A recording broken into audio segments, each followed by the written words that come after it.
Thus the heavens and the earth were completed in all their vast array. By the seventh day God had finished the work he had been doing. So on the seventh day he rested from all his work.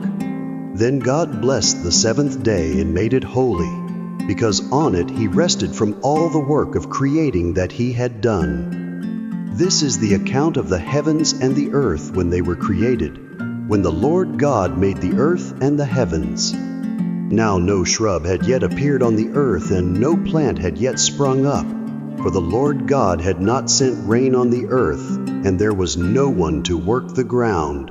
6. But streams came up from the earth, and watered the whole surface of the ground. Then the Lord God formed a man from the dust of the ground, and breathed into his nostrils the breath of life, and the man became a living being. Now the Lord God had planted a garden in the east, in Eden, and there he put the man he had formed. The Lord God made all kinds of trees grow out of the ground, trees that were pleasing to the eye and good for food.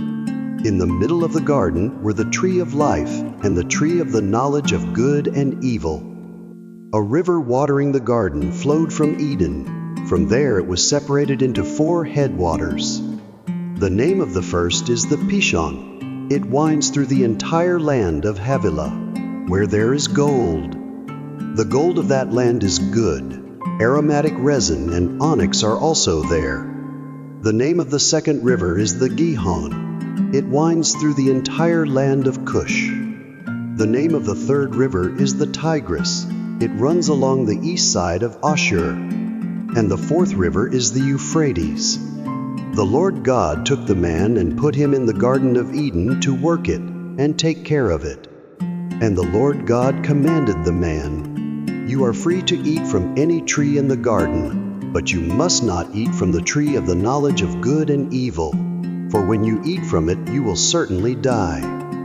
The Lord God said, "It is not good for the man to be alone. I will make a helper suitable for him." Now the Lord God had formed out of the ground all the wild animals and all the birds in the sky. He brought them to the man to see what he would name them, and whatever the man called each living creature, that was its name. So the man gave names to all the livestock, the birds in the sky, and all the wild animals. But for Adam no suitable helper was found. So the Lord God caused the man to fall into a deep sleep, and while he was sleeping, he took one of the man's ribs and then closed up the place with flesh.